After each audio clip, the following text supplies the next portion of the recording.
Okay, ready?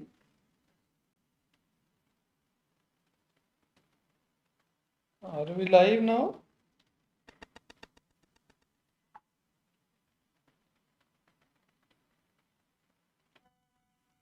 Okay. Okay, friends,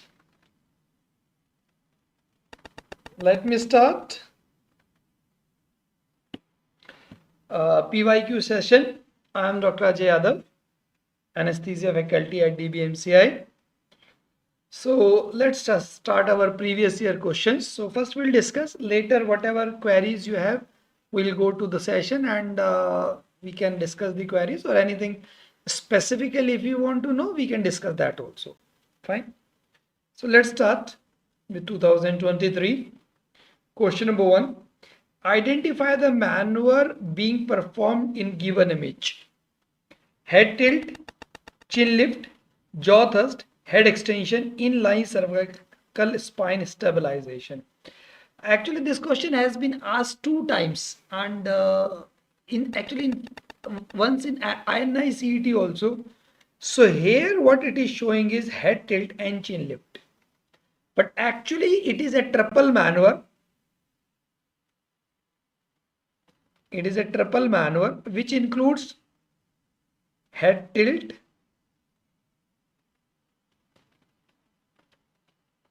chin lift, and jaw thrust. So head tilt, chin lift, and jaw thrust is the maneuver. So head tilt and chin lift is done as a single maneuver, means as soon as you lift the chin, there will be head tilt, tilting of head. Tilting of head means you can say neck extension. And for jaw thrust, you have to extend the mandible. And this is called as triple maneuver, and it is done to prevent tongue fall. Because you know that the most common cause of airway obstruction in an unconscious patient is tongue falling back on posterior pharyngeal wall and obstructing.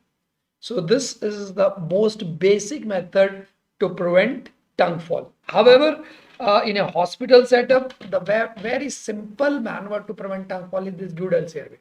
So it is placed blindly so that this portion lies between tongue and posterior pharyngeal wall, thus preventing tongue falling back on posterior pharyngeal wall and preventing the obstruction. So this is say posterior pharyngeal wall. So this say is the tongue. So it is placed between it like this. So it will be placed like that so that tongue will not fall back on posterior pharyngeal wall. Fine. So it is actually in this maneuver they have shown head tilt and chin lift. When is the given below position recommended? Pulse and respiration normal, pulse and respiration both abnormal, pulse abnormal, respiration abnormal, pulse abnormal, respiration normal. Okay, we'll come back to this question. Let's see the protocol that we follow when you encounter an unconscious patient. So when you encounter an unconscious patient, even in the hospital setup or outside the hospital setup or in roadside, so first step, you have to check the scene safety, whether the scene is safe. It is not that building is collapsing and you start doing CPR, then who will do your CPR? So even if the patient is in the middle of the road, so don't start CPR in the middle of the road. You have to take the patient to the side of the road at a safe location and then start your assessment and CPR. So scene safety, after assessing the scene safety, now without acting anything, you have to assess responsiveness. And how you assess responsiveness? By shaking and shouting. Shake and shout to assess the responsiveness. If patient is unresponsive,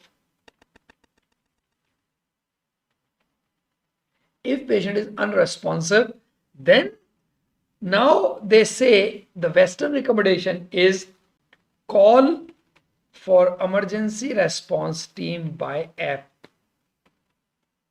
if available. In many of the Western countries, there is app available. As soon as you press the app through GPS, they will locate you and will reach you. But in India, such option is not there. So that step obviously is not applicable for us. That's why I'm not giving a name to this app also. Okay. Name to this step. So if available, it's not available in our scenario, patient is unresponsive. If patient is unresponsive, then your next step is to assess breathing by scanning for chest movements. Just scan for chest move, remove the clothes, assess breathing and circulation. And how to assess circulation? By palpating the carotid for 10 minutes, 10 seconds only. If you are not able to assess in 10 seconds, consider them as absent. Fine. After this, now there are two possibilities: pulse and respiration present. If both are present, then you just turn to the patient to the left lateral position, and this is done to prevent aspiration. Left lateral position, and then after turning to left lateral position, now you can call for emergency response team and wait them to come, and just in between keep on checking pulse and breathing. Anytime if patient become pulseless or breathless, then go to this step. So the second possibility is patient is pulseless, breathless, or both. And often it will be pulseless and breathless together. If that is a scenario, and if the victim is an adult, now there are two differences from here. Now here I am saying adult, this is an algorithm for adult. For children there will be little difference, I'll tell you. So if the victim is an adult, then here now you have to call for emergency response team by phone call, or if you are in a hospital setup, then you have to activate your code blue system. Now you have to call for emergency response team for two reasons. One, you alone cannot do everything. You need people and you need equipments. And secondly, the cause in adult should be considered ventricular fibrillation until proved otherwise. And ventricular fibrillation is going to respond to defibrillator. So you need defibrillator at the earliest. After that, calling for emergency response team, now start CPR with the sequence as compression, airway, and breathing. So this compression means you are going to give around 30 compressions over a period of 18 to 20 seconds. Around 20 seconds, you will give 30 compressions and then go to airway management and then go to breathing. So continue like that till defibrillator arrives. So if defibrillator arrives, then defibrillate as soon as possible. Defibrillate as soon as possible. For pediatric patients, there is reverse in sequence. Here, after assessing patient pulseless or breathless, now this is the swapping of this step. Means you will first start CPR, and after giving 5 cycles, so give 5 cycles of CPR, and after that now you call for emergency response team. Why? Because the cause of cardiac arrest in children is asystole until proved otherwise, and patient is going to be the management of asystole CPR. So first you have to start CPR, give 5 cycles of 30:2 if you are a single resuscitator, or 15:2 if you are 2 resuscitator, means 30 compressions, 2 breath. If you are 2 resuscitator, 15 compressions and 2 breath. After giving 5 cycles, you are going to call for emergency response team, because you are not in hurry to get the defibrillator like in adults. So now with this background, now you can easily go answer this question. See, when this position is recommended means we have applied the left lateral position. So this is recommended when pulse and respiration are normal or present. So pulse and respiration are normal. A. What is not done in the given image below? Intraosseous cannulation for giving IV fluids, bone marrow aspiration. Let me see any technical glitch or something. Nothing. Okay. Intraosseous cannulation for giving IV fluids, bone marrow aspiration, injection of emergency drug, none of the above.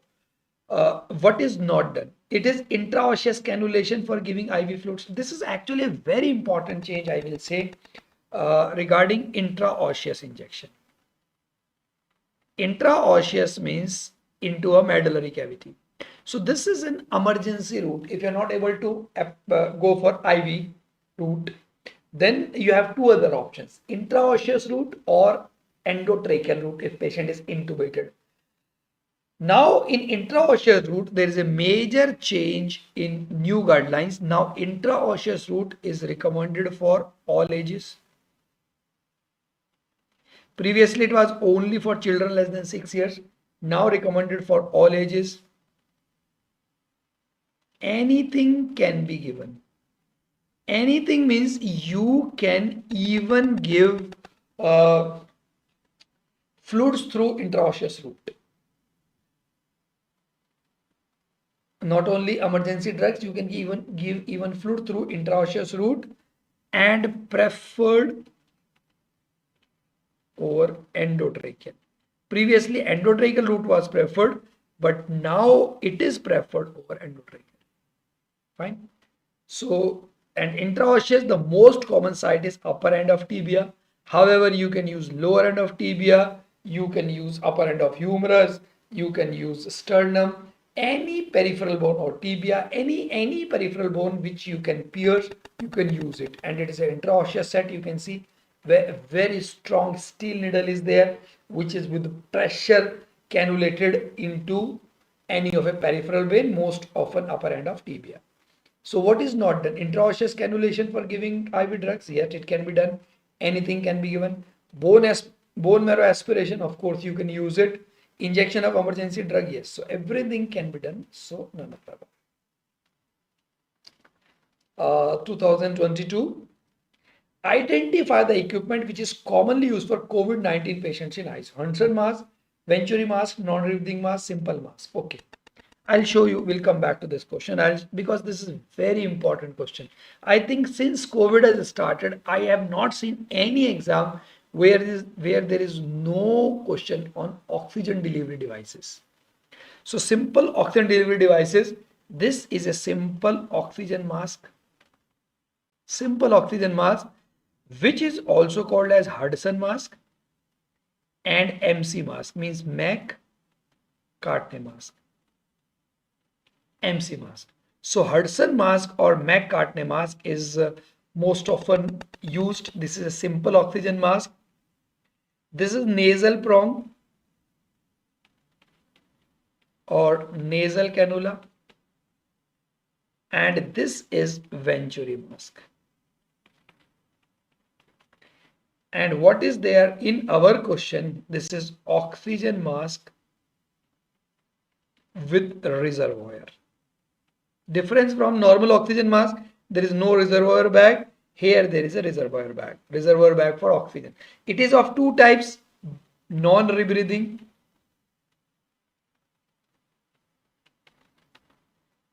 and rebreathing. Rebreathing means it is allowing CO2. Non-rebreathing means it is not allowing the expired gases. Of course, no need to go in details. You can simply remember oxygen mask with reservoir. So this valve decide whether patient is able to rebreathe or not, but that is okay. That much details not required. Simply you can say oxygen mask with reservoir.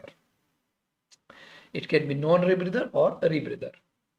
Now the most important thing that you have to know, and which has been asked in most of the exams, is that what is the maximum oxygen that can be delivered and what is the maximum flow you can keep.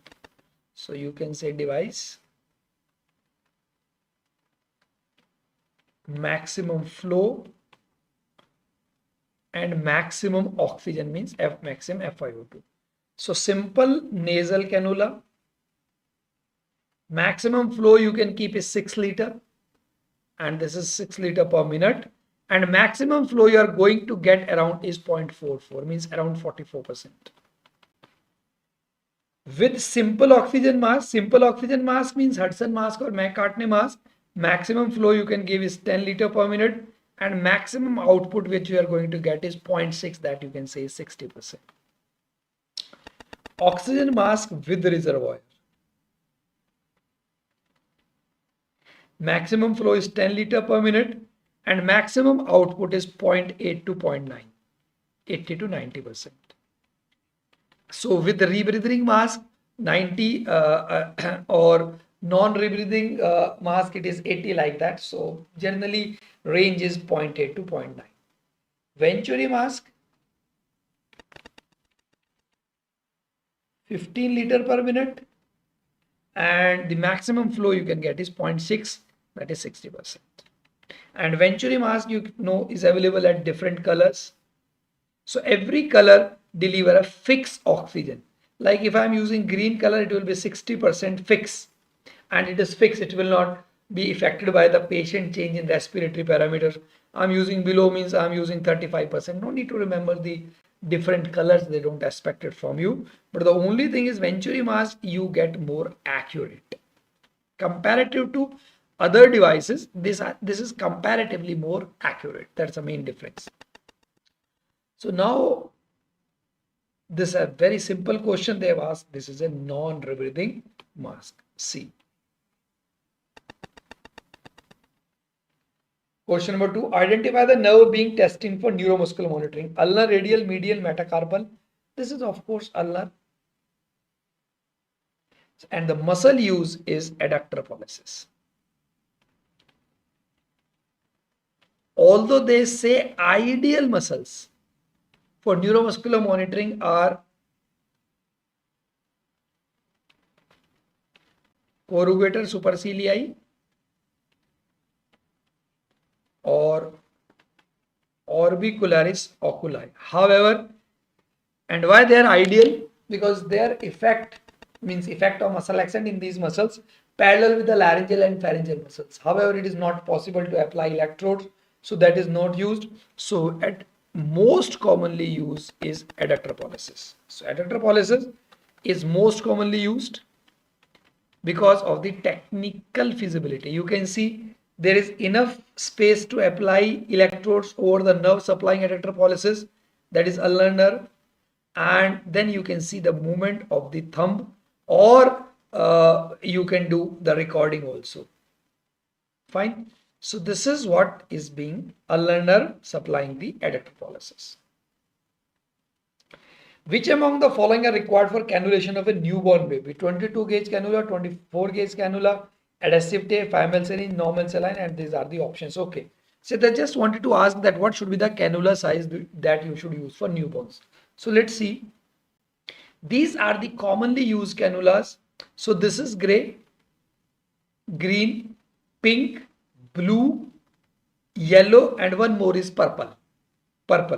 So this is gray is 16 gauge, green is 18 gauge, pink is 20 gauge, blue is 22 gauge, and yellow is 24 gauge, and there is a purple also, that is 26 gauge. So this is in decreasing the cannula size increases, but the diameter decreases. And this is applicable for all hypodermic needles. Increased size means more narrow. So 16 will be the widest, and in these 24 will be the narrowest. So that's what. 14 is also available orange, but generally not available.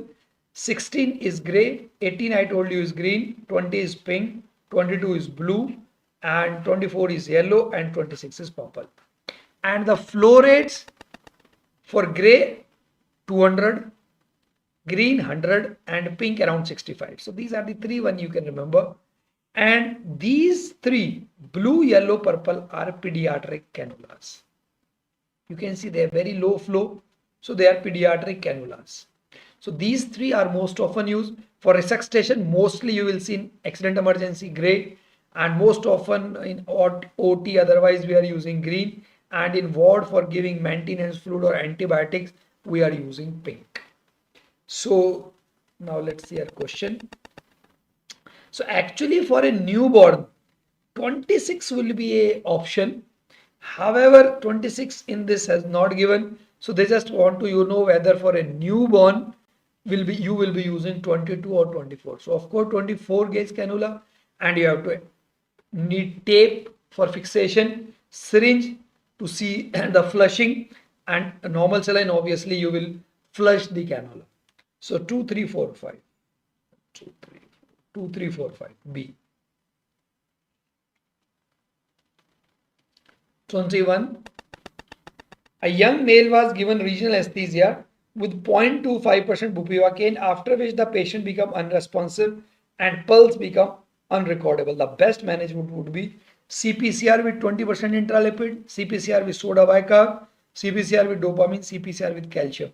So this is some regional block has been given with bupivacaine, and that lead to cardiac arrest. Pulse become unrecordable means cardiac arrest, and most often cardiac arrest after bupivacaine happens if bupivacaine by accident is injected into a vessel. You are giving it for nerve block, your needle migrate and you inject into a vessel, then it will cause this bupivacaine toxicity.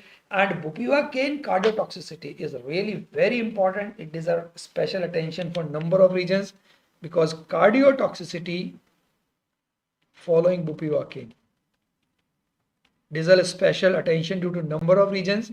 It can manifest in any form ranging from any kind of bradyarrhythmia to any kind of tachyarrhythmia.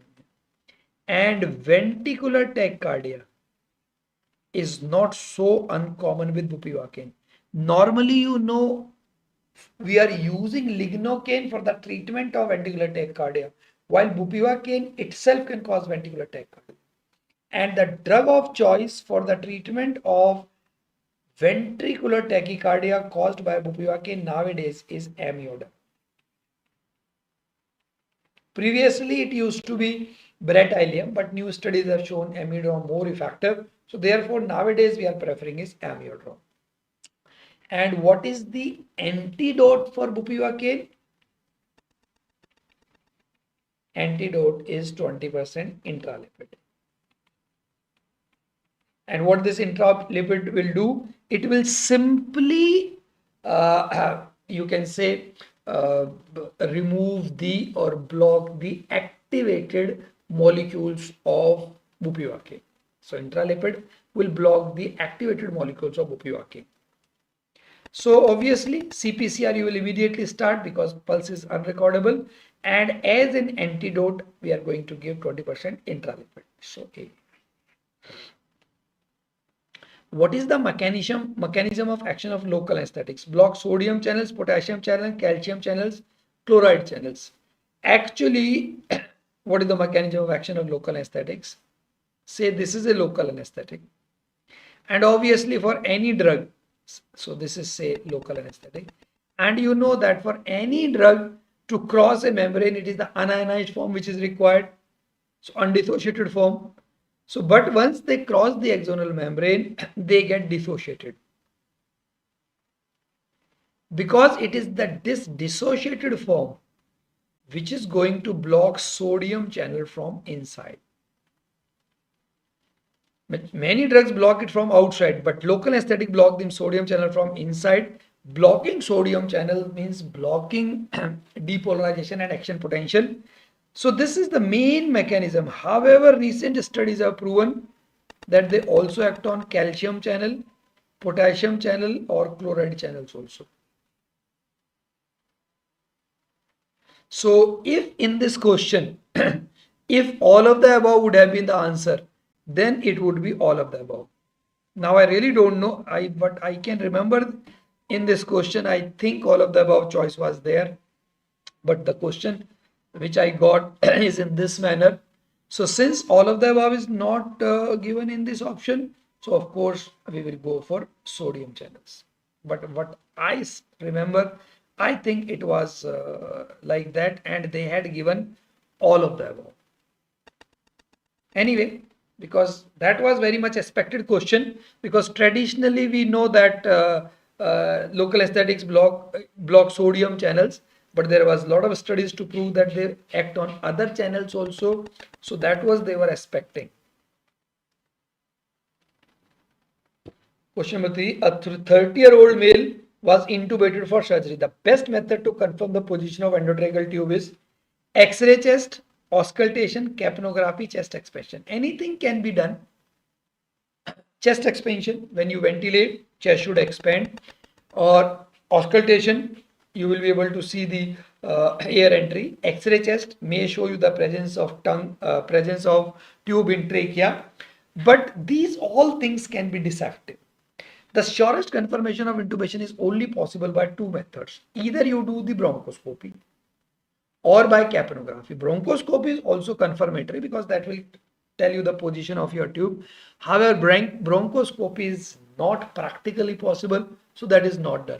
So therefore, we almost always confirm the position of endotracheal tube by capnography, which is the measurement of end-tidal, or you can say expired carbon dioxide. And CO2 will come out of endotracheal tube only if the tube is in trachea. If the tube is not in trachea, from where CO2 will come out? So this you can say 100% confirm the position of tube in endotracheal tube, in trachea. So see, let me see any technical glitch or something. No, fine. Question number 4. You are doing a lumbar puncture. The last structure to be encountered will be ligamentum flavum, dura, arachnoid pia.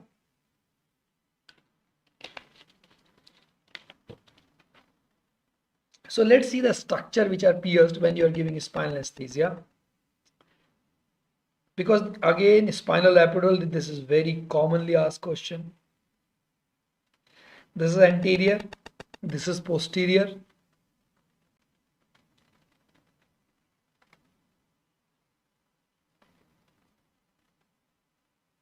So you will be entering from the posterior side. So first to be encountered is skin.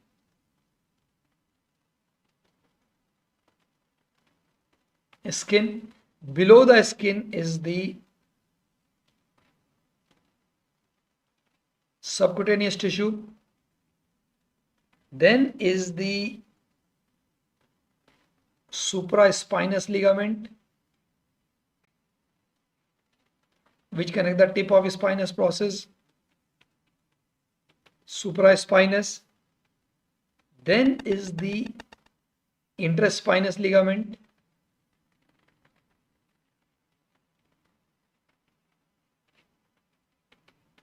which connect the spinous processes.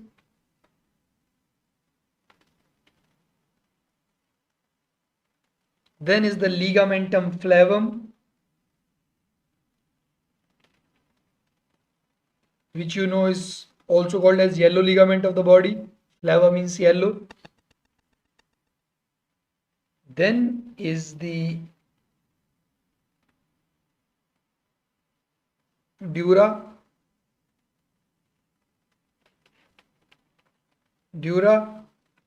Then is the arachnoid. And CSF, you know, is present here in the subarachnoid space. So spinal anesthesia is given here. Spinal anesthesia is given here. And where is epidural given? Outside the dura. Outside the dura means between dura and ligamentum flavum. So what are the structures which are encountered when you are giving spinal?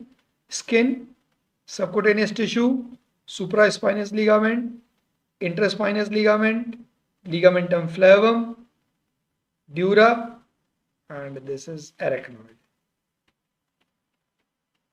So 7 structures you have to pierce, while in epidural, skin, subcutaneous tissue, supraspinous, intraspinous, and ligamentum flavum.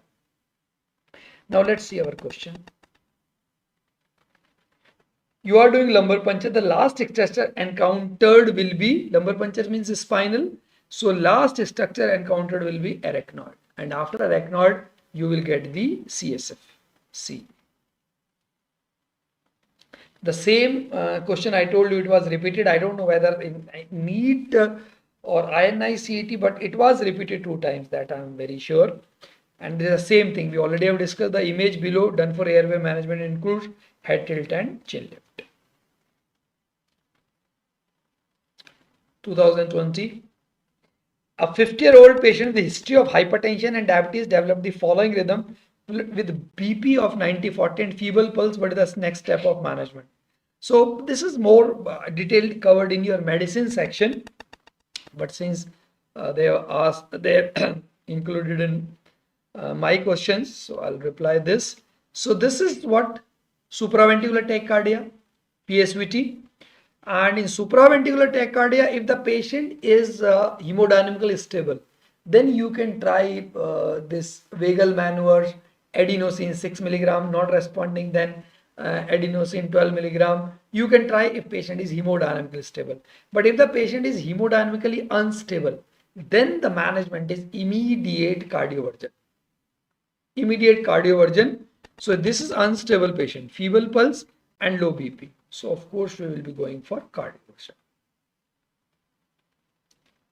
Question number 2, anesthesia of choice for cesarean section for pregnancy-induced hypertension, spinal epidural, combined epidural GA. So this was again a very important change that time, and that is why this was a very much expected question, and it still can be expected, because you know for decades and decades for PIH we were using epidural.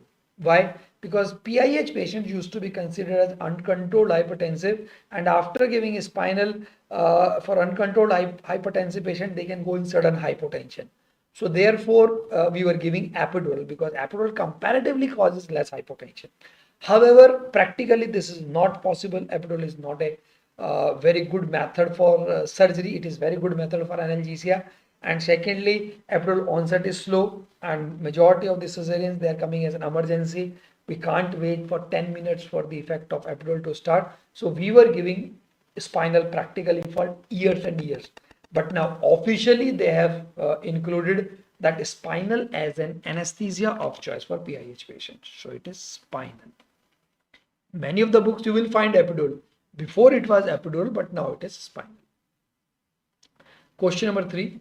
A patient had developed acute biliary colic for which an intern has administered an analgesic which has increased the severity of pain. Which of the following analgesic might have been administered?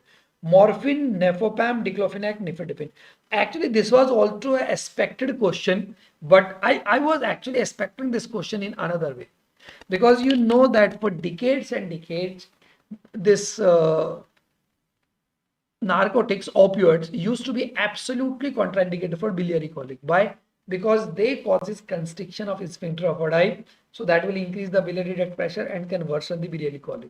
However, there was enough evidence to found they causes constriction of sphincter of Oddi, but not significant enough that they are absolutely contraindicated. So now the recommendation is, if deemed necessary, we can use opioids even for biliary colic. So they used to be absolutely contraindicated, but now they are only relatively contraindicated. So opioids are not absolutely contraindicated for biliary colic, but I will still say relatively contraindicated, which was absolute before. Now it is only a relative contraindication. So that is what I think. I was expecting this question to be in some manner that they wanted to ask you that there is a situation and no patient is not responding to any analgesic. So what is the option left? But anyway, they ask in much simpler method that opioids can increase the biliary duct pressure by causing constriction of Oddi. So we should avoid. So this definitely is a morphine, which has increased the severity of pain. Question number 4. A 55-year-old male patient with a history of hypertension on AC inhibitor and had CABG 4 years back is scheduled for hernia surgery. He has good effort tolerance. Which of the following pre-op investigations are ordered?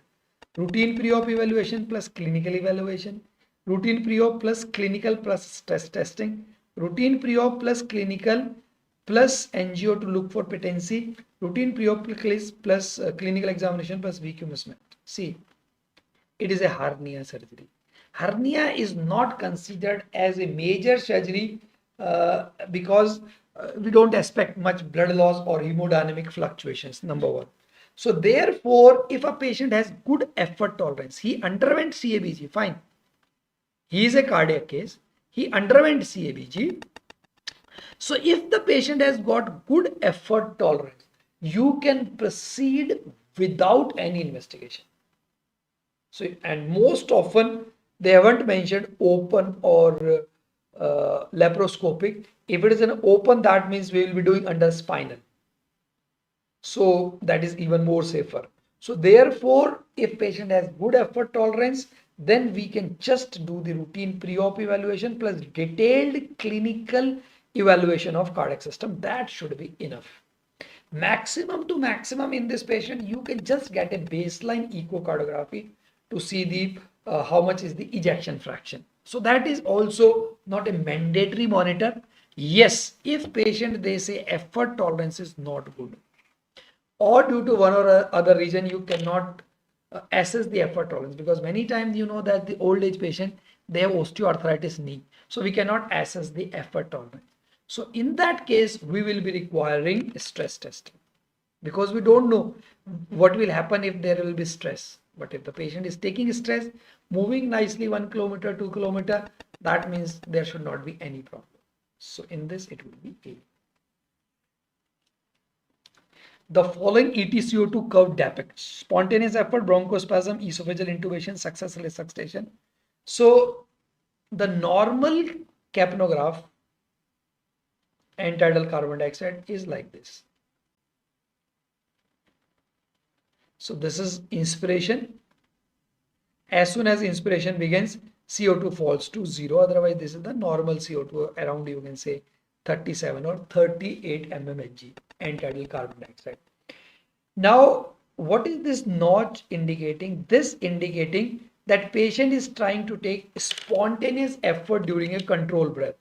So this is the capnography of control breath. Control breath means you or ventilator is giving the ventilation of the patient, and that is the usual scenario in general anesthesia, because in general anesthesia we are giving muscle action. So patient is paralyzed, ventilator is giving the ventilation, so you will get this kind of graph. You will get this kind of graph. But if when the effect of muscle action wanes off, so what will the patient will do? He or she will try to take the spontaneous breath, which is represented by this notch, which is called as curare notch. Curare notch means the notch because of the effect of the weaning of the curare. Curare means muscle relaxant, because D tuberculare was the first muscle relaxant used in clinical practice. So they called it as curare notch. So it indicates spontaneous effort. And what should be the management? Obviously, you have to repeat the dose of muscle relaxant.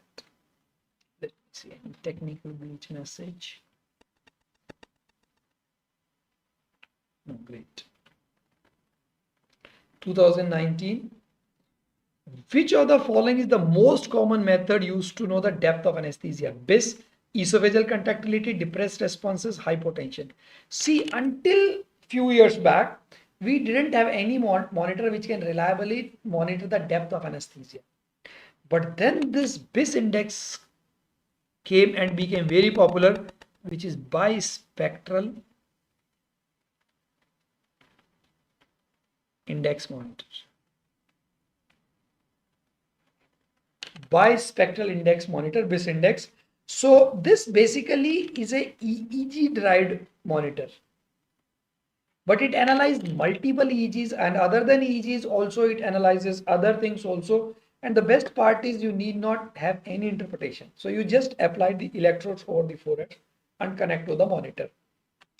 So it automatically it will analyze multiple EEGs from multiple sites, and then it will also monitor other things like say muscle tone or frontalis muscle, and finally through a software give you a score.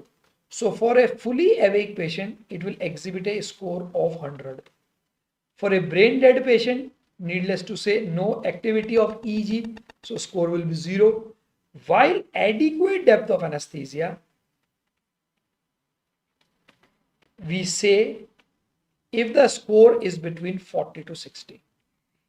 So adequate depth means score is between 40 to 60. If the score is less than 40, that means patient is too deep. If the score is more than 60, that means patient is awake. Now we have one more monitor which is even considered superior than this is entropy. So maybe this time if you get same question, they may ask what is entropy. So just name is enough. Entropy nowadays you can say is preferred over BIS, because by chance if they give both choices, entropy and BIS, and the situation come that you have to select one, then it will be entropy. It has some advantages, but what all advantages, that much details are not expected from you. Anesthetic gas with maximum respiratory irritation: halothane, enflurane, desflurane, sevoflurane, desflurane. Actually desflurane, and in fact iso they have not given, so iso is also irritating, desflurane and isoflurane, and enflurane is actually obsolete nowadays, so let's not even talk about enflurane. So desflurane and isoflurane are derived from ether, so they have got irritating induction, irritating, while halothane and sevoflurane are very smooth in induction. So desflurane. Agent of choice for decreasing hallucinations after ketamine: thiopentone, propofol, morphine, midazolam, midazolam. So the biggest challenge, or you can say biggest limitation of ketamine, is the vivid reactions, which most often manifest as hallucinations or may manifest as vivid dreaming, which may be again extracorporeal sensations, sinking sensations, floating sensation, and delirium at the time of recovery, that is emergence delirium. So this is the biggest limitation of ketamine. Otherwise ketamine really got very high safety profile, but because of these vivid reactions, and the incidence of hallucination can be as high as 40 to 50%, half of the patients. So the best method to decrease as well as treat, so to prevent and decrease, are benzodiazepines. All benzodiazepines I will say, but nowadays benzodiazepine that is most often and the only one that is used in intraoperative period is midazolam. So midazolam. Which of the following is not cardiodepressive? Okay, propofol, thiopentone, ketamine, etomidate. See, most cardiac stable among all IV agents is etomidate. So cardiostable, if I ask you, among IV agents, most cardiostable is etomidate. Among inhalational agents, it is isoflurane. And among muscle laxant, it is vicronia. So etomidate, but okay, propofol, thiopentone both decreases blood pressure, can cause significant hypotension. Now only, so that is okay. Now the only option you will say I know is ketamine is not, you will say, cardiodepressive, rather ketamine increases the cardiac output, and that is why you know that ketamine is used for low cardiac output states. Yes, that is correct. But ketamine directly acting on myocardium is actually cardiodepressive. It causes sympathetic stimulation, and because of this sympathetic stimulation, it increases blood pressure, increases cardiac output. If in a sympathetically depleted patient, ketamine is also cardiodepressive. So if you remove sympathetic system from the body and you see the effect of ketamine not directly on myocardium, it is also depressive. So therefore we are going to actually choose etomidate. IV administration of which anesthetic is most painful among the following? Methoxytol, ketamine, propofol, etomidate. They are not painful, they are non-painful. Now both of them, propofol and etomidate, are painful. So which one to choose? Propofol. Why? Because the incidence of pain after propofol is almost 100%, or even I don't mind saying 100%. Why? Because it's a oil-based preparation. Injection is painful. So it's an oil-based preparation. Injection is painful. So it will cause pain in all patients. However, etomidate can cause irritability to the vein, thrombophlebitis, and that incidence is somewhere around 13 to 14%. So etomidate causes pain in 13 to 40% and propofol in 100% patients. So which are you are going to choose? Of course, it is propofol.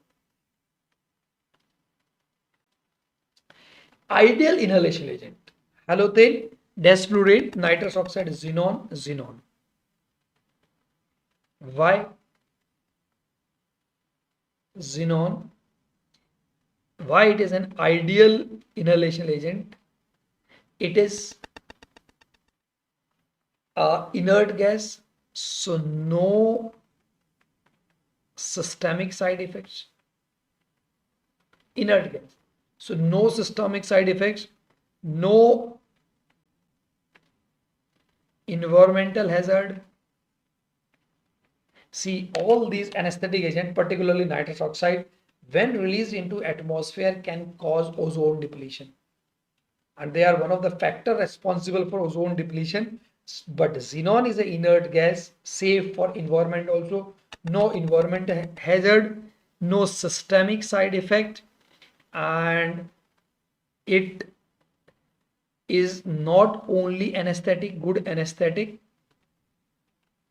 properties as well as analgesic property also. So it produces not only anesthesia, it produces analgesia also, so can decrease the requirement of analgesics. So that is why no systemic side effect, no environmental hazard. So xenon is considered as a ideal muscle laxant. However, the only limitation for not using xenon is its cost. Very, very expensive, unaffordable in fact. So therefore, it is not popularly used in spite of being labeled as ideal agent. Question number 7. A 6-year-old child is posted for elective urology surgery under GA. He refuses to allow IVSS. The best inhalation agent of choice for induction of anesthesia is sevoflurane, halothane, desflurane, isoflurane. Okay. Before going to this, I'll just tell you pediatric induction.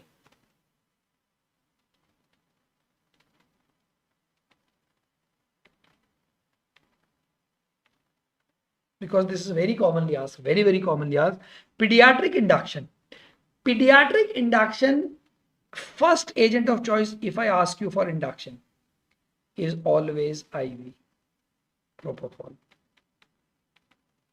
For adult, it is always IV, propofol. Why? Because IV agents are ultra fast acting. They'll make the patient to become unconscious within 1 arm brain circulation time, that is around 15 seconds. But the problem of children is many times children will come without IV cannulas. They will be scared, so they will not allow you to put IV cannulas. So they will come directly to OT without IV cannulas. So we have to induce them by inhalation induction and then put IV cannula. But that is not the first choice. First choice is always IV. So if a child is coming with IV cannula, we induce with propofol. If that is not there, then the second option is inhalation.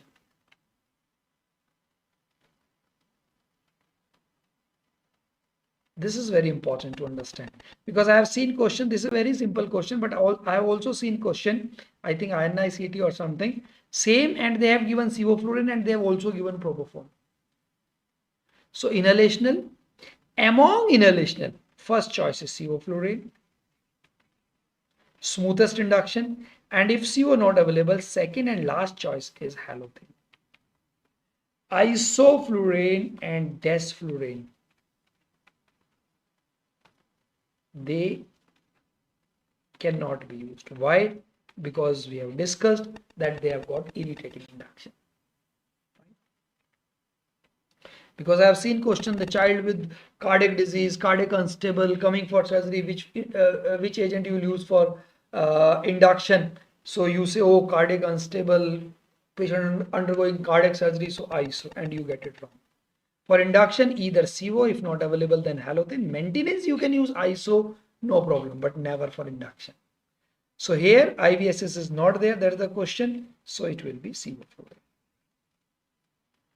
2018.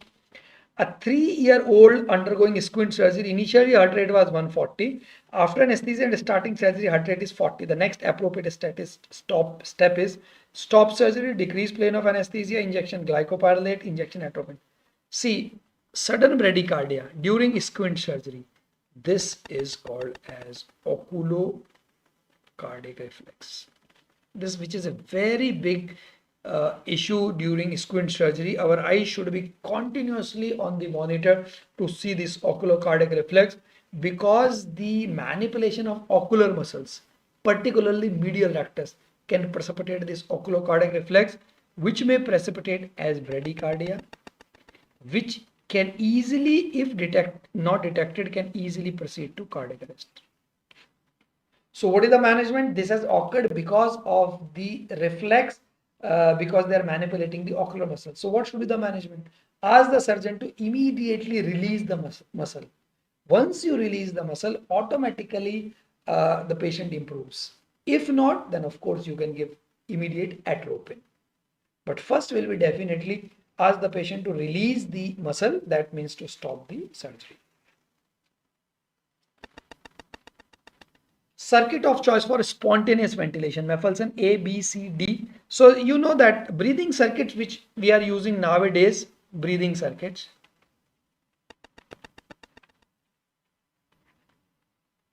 may be semi open, which are Maffelson circuits. Now again, an important thing, I'll use green pen here, because you know that in books you will find Maffelson to be classified under semi-closed, but that was an old classification. Now as per new classification, Maffelson are classified under semi-open or circle system. So circle system includes your other systems, that is semi-closed. They are called as semi-closed or closed. Fine. So circle system means carbon dioxide is reabsorbed and by soda bicarb, and the same gases are being reused. So circle. Maffelson are classified from A to F. So Maffelson A, also called as McGill, and it is the circuit of choice for spontaneous ventilation. Circuit of choice for a spontaneously breathing patient, and fresh gas flow, that means the gases coming from anesthesia machine should be kept equal to the minute volume of the patient. So McGill circuit is the circuit of choice for spontaneous ventilation, and fresh gas flow means gases coming from anesthesia machine should be kept equal to the minute volume of the patient. B and C are obsolete circuits.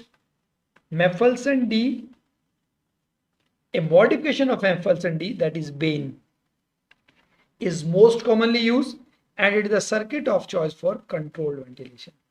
And controlled ventilation, I told you, means ventilator is ventilating the patient, and fresh gas flow in that case is equal to 1.6 times of the minute volume of the patient. Maffelson E is a pediatric patient, is a pediatric circuit, but this is incomplete, so not used. However, Maffelson F, which is also called as Jackson and Reese, is the most commonly used pediatric circuit, and fresh gas flow recommendations for Maffelson F is similar to Bain's. So now let's see the question. Circuit of choice for spontaneous ventilation is Maffelson A.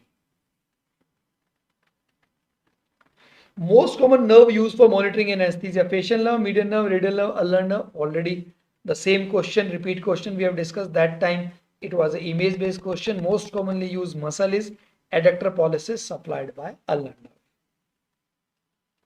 Murphy's eye is a part of endoscope, endotracheal tubes, Ryle's tube, LMA.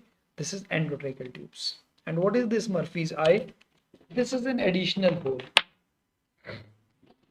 Can you see this endotracheal tube? This is the most commonly used tube nowadays, polyvinyl chloride tube. And can you see this hole? This hole is Murphy's eye, extra hole.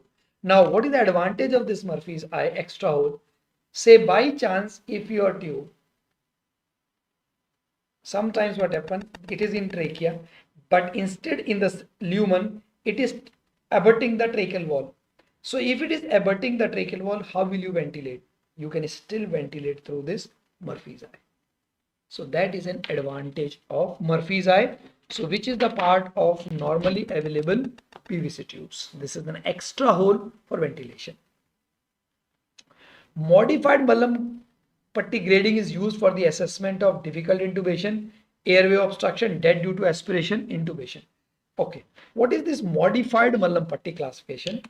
It is done to assess the mouth opening, means whether patient mouth opening is adequate or not, because we are going to intubate the patient through oral cavity. So if there is not enough space in oral cavity, how will you do laryngoscope and how will you introduce your endotracheal tube? So what do? We ask the patient to open mouth as wide as possible.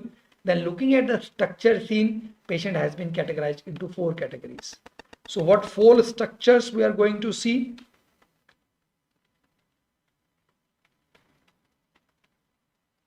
Tonsillar pillars, fauces. Fauces is the entry point to oropharynx. Fauces, tonsillar pillars, fauces, uvula, and soft palate. These are the 4 structures which you are going to see. No need to go in details, but I'm just tell you, if you can't, that is okay. If you just remember in modified Mallam putty, we are seeing these 4 structures, that should be more than enough. However, still if you want to remember, there are 4 gates of modified Mallam putty. Modified Mallam putty 1, as the name suggests, all 4 structures are seen. Modified 2, tonsillar pillar will not be seen, fauces will be seen, uvula, if not full, they say major part,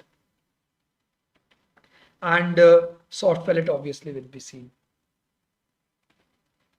Mallam putty 3, tonsillar pillar not seen, fauces not seen, uvula they say a minor part. A minor part may be just you are able to see the tip, but soft palate is seen, and in grade 4 nothing is seen. So obviously in Mallam putty 1 and Mallam putty 2, mouth opening is adequate, so oral intubation should be easy. In grade 3, mouth opening is restricted, so oral intubation will be difficult, and grade 4 oral intubation is impossible. So oral intubation is impossible because there is no mouth opening. Then how will you do the oral intubation? So what is the question? Is done for the assessment of difficult intubation.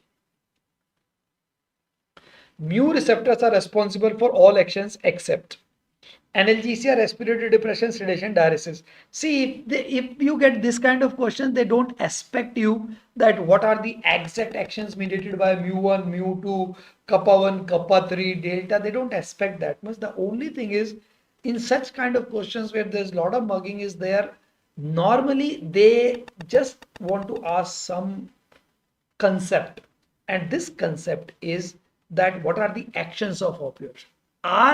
Do the opioids causes urine retention or diuresis? Of course, urine retention. So diuresis is not the action. Analgesia is the main action for which they are using. And respiratory depression is the main cause of death in opioid poisoning. And of course, they are sedatives. So respiratory depression is the major, you can say, reason for opioid poisoning death. And they don't cause diuresis, they causes urine retention. Similarly, they also causes constipation.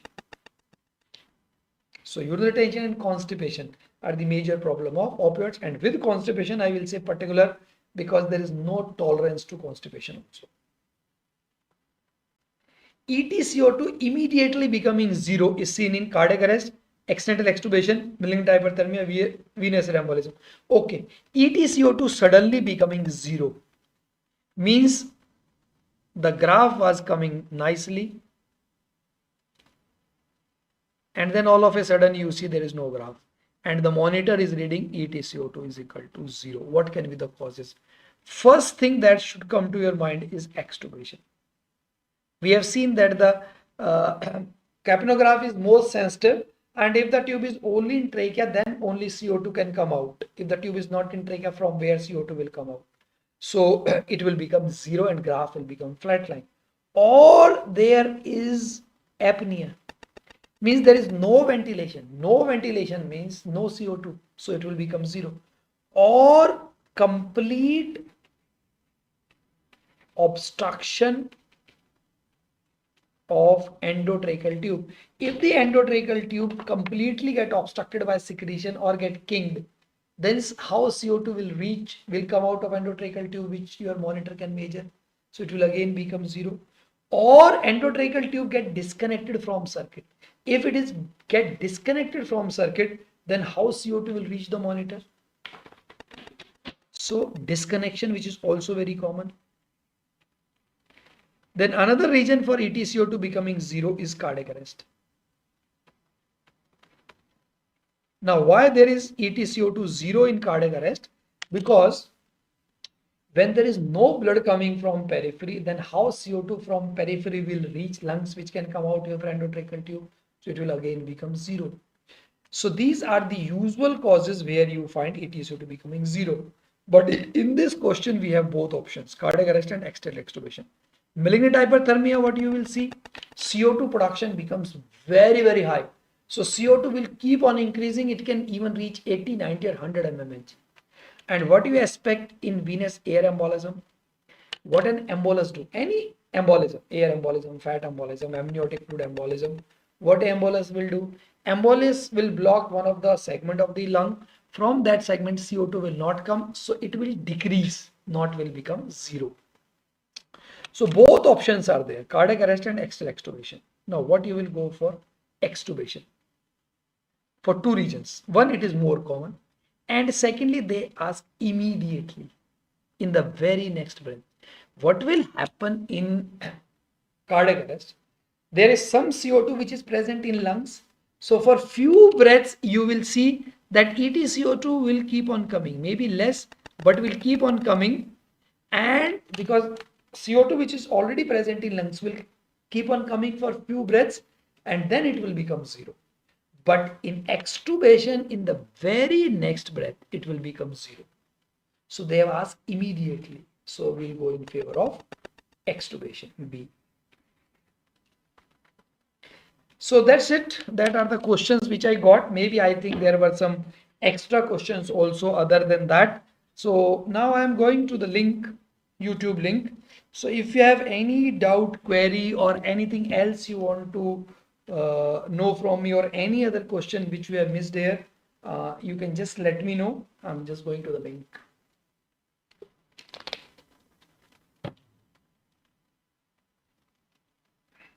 So other than that, so now I'm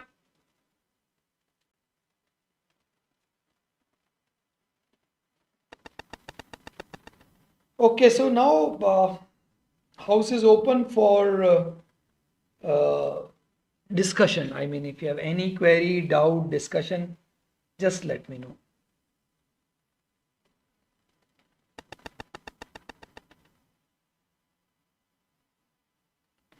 Okay, so whatever queries you can type. Nerve order. Okay, fine.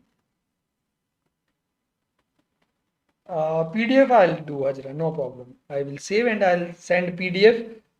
Okay. Okay, I'll go by sequence. You can keep on posting. I will just go by sequence. So I'll keep it so that I can send you PDFs. Somebody has asked for nerve orders. Okay. Yeah, susceptibility of local anesthetics. C.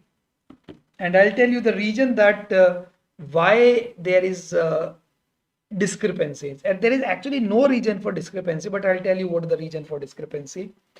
We have two kind of regional anesthesia. When we say regional anesthesia, means we are blocking one of the region of the body.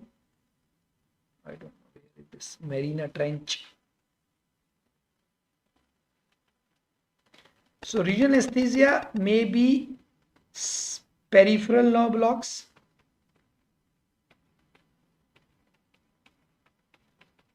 that is PNB, or central neuraxial blocks, that is CNB. Central neuraxial blocks mean given along the central neuraxis, so that includes your spinal and epidural. Central means along the central neuraxis. Now for peripheral nerve block, the nerve sequence is A delta,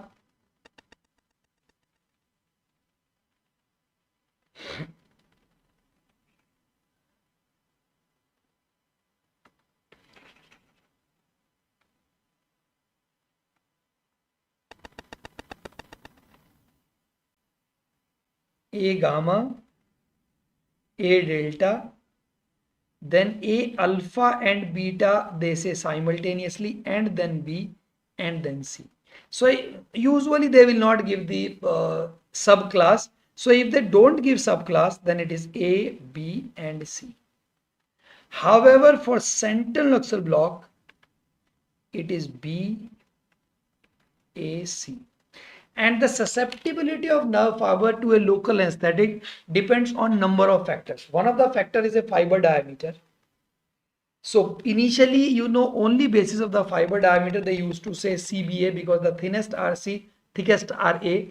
Then they find that myelinated fibers are more readily blocked. So the sequence came BAC. But later they found not only myelinated fibers, number of nodes of Ranier, that is also decided.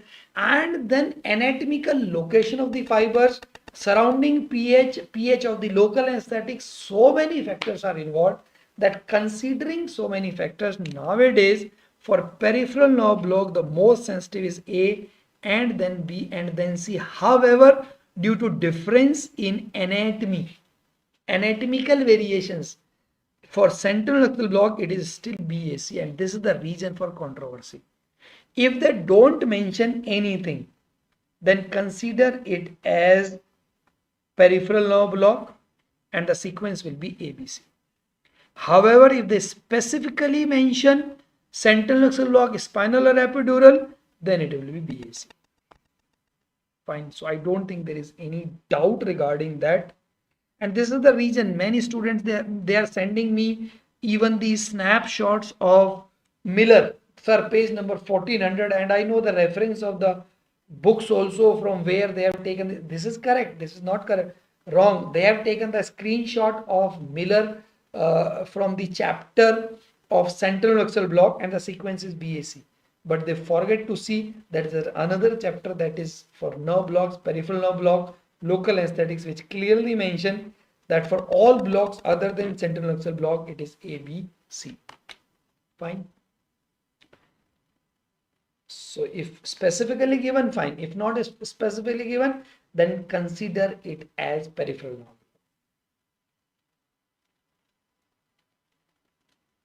nerve. Okay.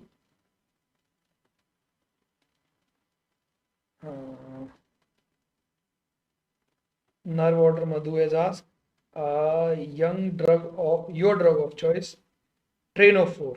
Okay, you want to know train of 4 top? See, it is, I don't think they actually, you need to go in that much details, but if you still want to go, okay, let me add some slides so that I need not close again and again. Let me add a few 4-5 slides.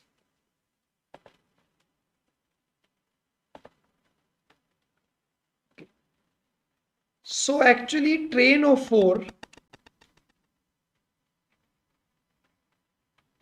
there are many top. That's what you want to ask, I think. So actually, I really don't think they are going to ask detail from you. Just if you know that what is train of 4, that is more than enough. See, there are many modalities for neuromuscular monitoring: single twist stimulation, tetanic stimulation, post-tetanic stimulation, double burst, so many, but details are not required. Most commonly used modality for neuromuscular monitoring is train of 4. Most commonly used for neuromuscular monitoring. But as the name suggests, if you want to just go in little details, I'll tell you. Name suggests train of 4 means what we are giving? We are giving 4 simultaneous stimulation. Train of 4 means 4 simultaneous stimulation. First response is called T1, second is T2, second is T3, T4. And muscle accents you know are of two types, depolarizers and non-depolarizers. So with the depolarizers, what you are going to see is, what kind of response you are going to see is that amplitude of height of all 4 responses will simultaneously decrease. Fine. But with non-depolarizers, what you will see that first you will see that the 4th response will keep on decreasing. And then the time will come with more doses that 4th response will completely fade away. Then you will get 3 response. Later you will just get 2 response. So one by one response keep on decreasing and then they are starting getting fading away. That is why this process is called as fading. So simply, responses are getting slowly fading away. So you just, if you cannot remember anything, you just remember that fading on neuromuscular monitoring is the characteristic of non-depolarizers. That is must. That is enough. So train of 4, most commonly used modality, and that is what they have asked before also. By chance, the second maximum thing which you can expect is that fading the characteristic of depolarizers or non-depolarizers, it is exhibited by non-depolarizers. That's it. Okay. Ali, in marrow, they said local anesthetics inhibit sodium channels also. I told you, if you see that question.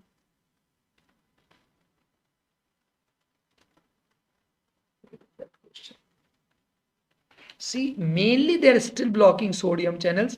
However, potassium, calcium, chloride also.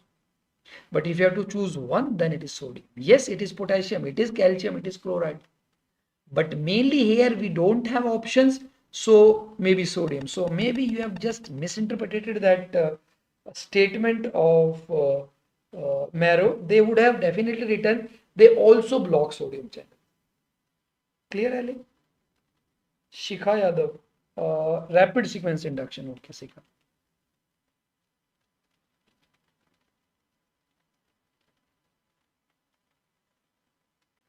Rapid sequence induction, RSI. Where we need RSI? RSI means rapid sequence. Rapid sequence induction is done for the patients who are there. This is for high risk of aspiration patients. High risk of aspiration. High risk of aspiration means, say, pregnant patient is undergoing emergency surgery. Pregnant patients, you know, they are so vulnerable for aspiration that they can aspirate sometimes spontaneously also. So, or a patient is coming for emergency surgery, like say trauma, and patient has taken food before. So for high risk aspiration patients, the kind of technique that we use for giving GA is rapid sequence induction. But if I ask you anesthesia of choice, means sometimes they give you like that, anesthesia of choice for the patient who is at high risk of aspiration, it is regional anesthesia. Of course, we will not give GA because the aspiration will occur in GA. Aspiration means aspiration of gastric contents, but it is not always possible. Some surgeries are only possible under GA, like say laparotomies, head injury, craniotomies. So GA, if you are giving GA for high risk aspiration patient, the technique that we call is rapid sequence induction, RSI. So in this, what we do, pre-medication with metoclopramide plus one of any acid secretion preventing drug like say omeprazole or lansoprazole, anyone you can use, but they will not prevent against aspiration. The only drug which can prevent against aspiration is metoclopramide. And how metoclopramide prevent against aspiration? By causing gastric hurrying and by increasing the tone of LVS. So pre-medication with metoclopramide is must. In an emergency, we can give it is even IV. Of course, we'll give IV because it is an emergency situation. After that, pre-oxygenation is done with 100% oxygen. Preoxygenation means giving oxygen for 3-4 minutes with 100% oxygen, and this is done to eliminate nitrogen from lungs so that the whole lung is filled with oxygen. So patient reserve of oxygen increases in the body. After preoxygenation, now induction. Induction agent preferred should be ketamine. Why? Because ketamine maximally preserve the airway reflexes, so minimally increasing the risk of aspiration. Now after that you give succinylcholine. And why we will give succinylcholine? Because succinylcholine is ultra short acting, ultra fast acting. It will produce relaxation for intubation within 30 seconds. So 30 seconds laryngeal muscle will be relaxed. You can intubate the patient. Now after giving succinylcholine, now there are two differences from the normal. Normally what we do, after giving muscle relaxant, we wait for the effect of muscle relaxant to come, and by that time we keep on ventilating the patient with bag and mask. But here in rapid sequence induction, bag and mask ventilation will be absolutely contraindicated. One of the biggest disadvantage of mask ventilation is that air can leak into esophagus, increase intragastric pressure, increasing the risk of aspiration. So bag and mask ventilation is absolutely contraindicated. And second thing, as soon as the patient become unconscious, assistant will apply the cricoid pressure, which is called as Salix maneuver. So what the assistant is doing by applying the cricoid pressure, he or she is pushing the cricoid posteriorly to compress esophagus between his or her fingers and vertebral column. So esophagus get compressed means that will decrease the risk of aspiration, and then you intubate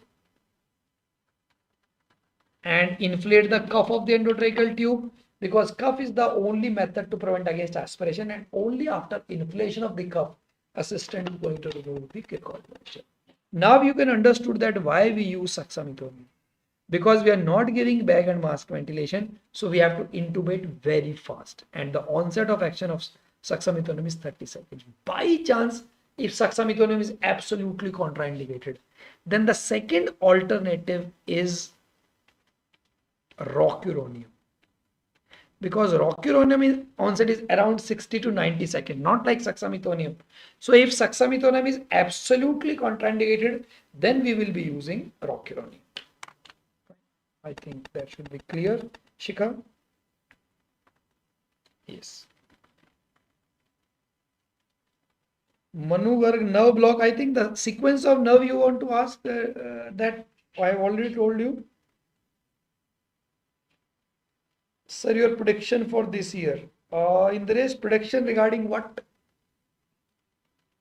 Means questions, topic you want to say, from which topics you are expecting questions, if I am getting that. So in the race nowadays, even if you see trend of last 3-4 years or 5 years, the questions are from airway management devices, whether it is Gudel's airway, intubation, laryngoscope, fiber optic laryngoscope, video laryngoscope, means all airway management devices, bag and mask ventilation, oxygen delivery devices, basic critical care management, CPCR, anesthesia. Mostly they will be asking regarding drug of choices for pediatric induction, cardiac patients, or neurosurgery or daycare surgery, like that. And I think that is more. They're more focusing on CPR, critical care, airway management devices. And then yes, this is because you are also expected to do lumbar punctures. So regarding lumbar puncture structures encountered, or this, you are using local anesthetics also for your surgery. Even you are doing surgery in A&E, or even in your local practice also. So if you get this local anesthetic toxicity, systemic toxicity, that management, like bupivacaine toxicity they have asked. So these are the more important topics. Drug of choice for daycare surgery. Okay. Drug of choice. Okay. For daycare surgery, I don't know what what is this Marina Trench? Where's daycare surgery? If you are giving GA, then IV agent of choice is propofol. Inhalational agent of choice is sevoflurane, and it is preferred over desflurane. Why I am saying this? Because desflurane onset is faster than sevoflurane, but the difference is around 2 minutes, and the cost of desflurane is too much expensive as compared to sevoflurane. The effective cost of desflurane for 1 liter is 1 lakh rupees, and it is respiratory irritant we have seen, and it is less potent, so causing higher, we are using higher concentration, so that is causing lot of environmental hazard also, so that is why. Then muscle relaxant of choice is mivacurium, and benzodiazepine of choice as midazolam, and opioid of choice is remifentanil. So these are the agents for daycare surgery when you are giving GA to a daycare patient. Fine. FiO2 calculation. Okay. Okay. Let me go to that question. I'll tell you very simple method for FiO2 calculation. Just remember a very simple principle. If they ask you for FiO2 calculation, just listen to this statement carefully, or I'm noting it out also. Each liter, and this is applicable for all these three. Venturi mask, this rule is not applicable, which was Venturi mask, each it is written, I think you're not able to see, otherwise it is written how much liter and how much FiO2 you will get. Like here, if you will read in green, it will be written 15 liter and 60%. So this rule is not applicable for Venturi mask, but yes, for other devices, each liter increase in oxygen increases FiO2 by 3 to 4% above room air. Above room air means what I can say, above 21%, because now I am not using any oxygen, but still I am getting 21% oxygen through air. So anything, if you add oxygen, anything will be additional to the 21%. So each liter increase in oxygen increases FiO2 by 3 to 4%, or let's say 4%. Now let's see, I'll tell you. Say I'm using nasal cannula. So if I am using 1 liter, how much will be 4% above 21? 25%. If I am using 2 liter, 4% above 25, now it will be 29%. If I am using 3 liter, it will be another 4%, 33%. 4 liter, it will be 37%. 5 liter, it will be 42%, and 6 liter, it will be around 46%. So 3 to 4%. So that is the maximum FiO2 we are getting with the nasal cannula, around 45%. And that because this is the maximum flow. That is how you calculate your FiO2.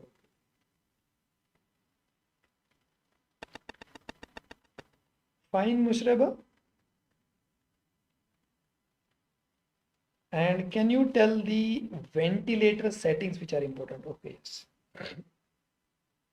So what do you expect, I think, in ventilator settings is the lung protective strategy. So definitely from ICU, what you are going to get question is on lung protective strategy. So this is what define your morbidity and mortality. It is not what is the cost of ventilator you are using, what is the mode you are using. That is not important. Important whether you are ventilating by lung protective strategy or not. And what is lung protective strategy? Tidal volume should be 4 to 6 ml per kg of ideal body weight, not the normal body weight. Means patient is obese, will not go actual weight. We will see what should be the ideal weight for that age and that weight, and accordingly. Then tidal volume 4 to 6 ml per kg. Then plateau pressure should be less than 30 centimeter of water. And why we are choosing plateau pressure? What plateau pressure denote? Plateau pressure denote the pressure at alveolar level. Peak pressure denote the pressure at airway level. Plateau pressure denote pressure at the alveolar level, and you know that barotrauma occur at alveolar level. So we are going by plateau pressure. And PEEP, that is positive and expiratory pressure. That is PEEP should be kept minimum, and we should start with 5 centimeter of water. Start with 5 centimeter and titrate. So you can see we are saying lung protective. So we are protecting the lung against the barotrauma. So all these strategies, that is low tidal volume, continuous monitoring of plateau pressure, and low positive and expiratory pressure is done to decrease the barotrauma. Then another important component of lung protective strategy is to protect the lung against hyperoxia, because you know that oxygen toxicity can cause irreversible ARDS. So FiO2, that is delivered oxygen concentration, should be less than 60%. Some books even say 0.5, but 60% is acceptable. So I think regarding lung ventilator setting, they are going to ask you about this only nowadays.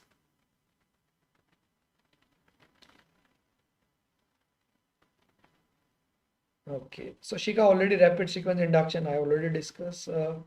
Provila, please explain circuits in detail. Okay.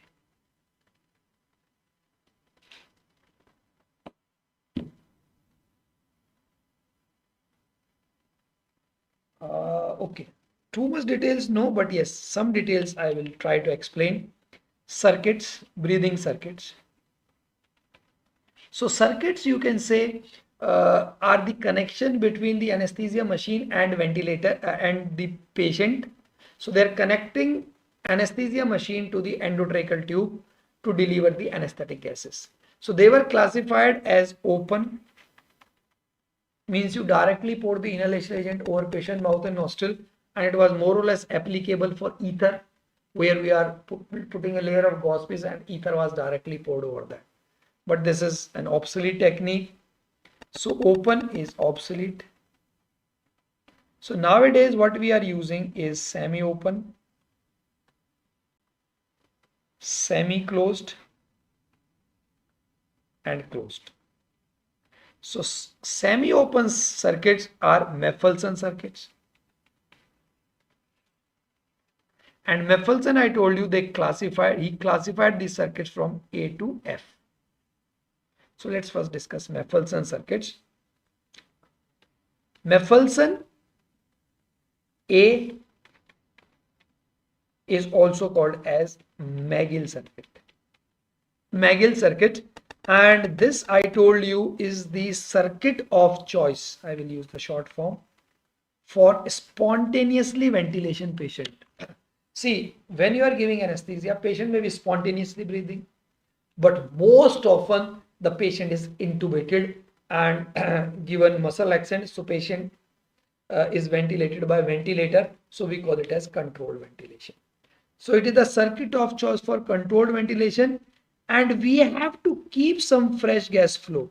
Fresh gas flow means the flow which is coming from anesthesia machine, and we have to keep this fresh gas flow so that this fresh gas flow coming from anesthesia machine will be able to wash out the expired gases, so patient does not re-inhale the expired gases. Or other words, simple words, you can say this fresh gas flow is set to prevent the rebreathing. That means patient do not rebreathe these expired gases. So what I can say, to prevent rebreathing. Rebreathing means patient is not able to inspire his expired gases. So to prevent rebreathing, fresh gas flow that you have to keep with McGill circuit is equal to minute volume. Means if the patient minute volume is 6 liter, so we have to keep the gases coming from anesthesia machine equivalent to 6 liter.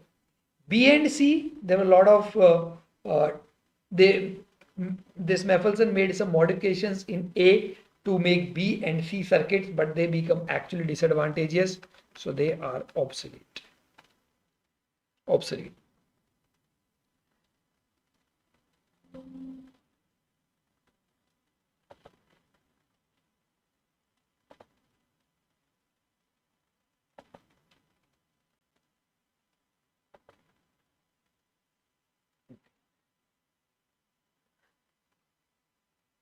Then Maffelson D as such was not an advantage, but a modification in Maffelson D was made by scientist Bain.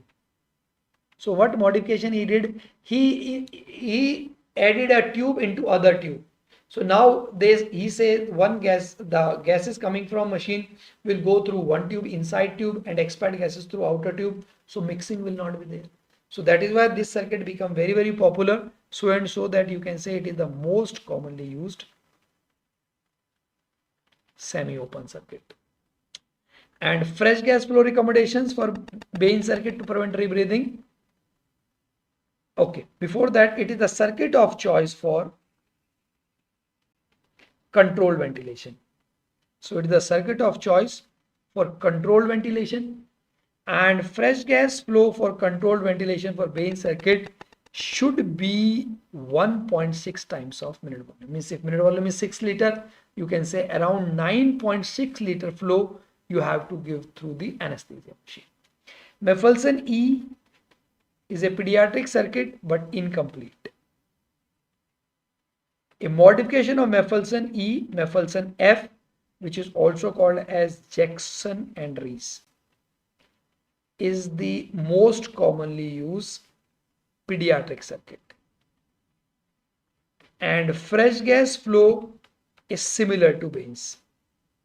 Similar to Bain's means 1.6 times of minute volume. Then closed semi-closed circuits are now called as circle system. So closed and semi-closed, these terminologies actually are not used nowadays. Closed, semi-closed, lot of confusion was there because actually the circuit is working as semi-closed, ideal should be closed. So that is why they say don't use these terminologies. They are replaced by circle system. So circle system, why? Because what we are doing, we are passing these exhaled gases through the canister containing soda lime. Soda lime will absorb carbon dioxide from these gases and the same gases can be reused. So what is the advantage? Same gases can be reused. So there is very less consumption of gases. Same gases we are using. So only the oxygen consumed by the body need to be replaced. So therefore, the major advantage is less consumption of gases. So they are more economical.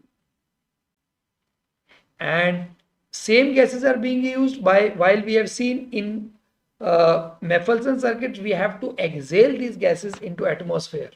So here same gases are being used, less economical and less theater pollution. Less theater and less environmental pollution. Fine. This is brief about that. If you want to have any specific question, Privila, you can ask. Correct? So this is just briefing. Otherwise, circuit, is a very big topic. It's going to take 1 hour, 2 hours to discuss that only. So major things I've discussed which you should know. Anything specific you want to know, you can ask. Okay. Sushmit Bhattacharya, Sir, which opioids are allowed in biliary colic? Is there any specific or all? See, it is same. Anyone, depending on the requirement availability, you can use all, because they all have same effect. This I'm talking of pure agonist. Pure agonist means morphine, fentanyl, L-fentanyl, sufentanil, ramifentanil. Mixed opioids, you know, which are used in India: pentazocine, buprenorphine, nalbuphine. They do not causes biliary colic, so they can be used. Previous also we were using, but if you are talking of pure agonist, they have same property or same potency or same efficacy in causing constriction of sphincter of Oddi. Fine. Manoj, sir, for pulmonary embolism, most sensitive test? Pulmonary embolism. Pulmonary embolism, I think you can discuss in medicine, but I think it is CT angio.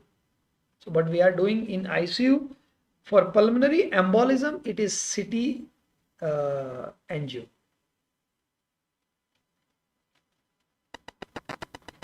Various positions, TA like rose, dog barking, etc. Very confusing.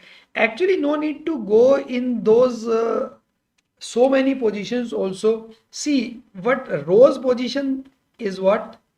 This is head low with left lateral. Left lateral with head low. That is to prevent aspiration. Rose position is left lateral with head low.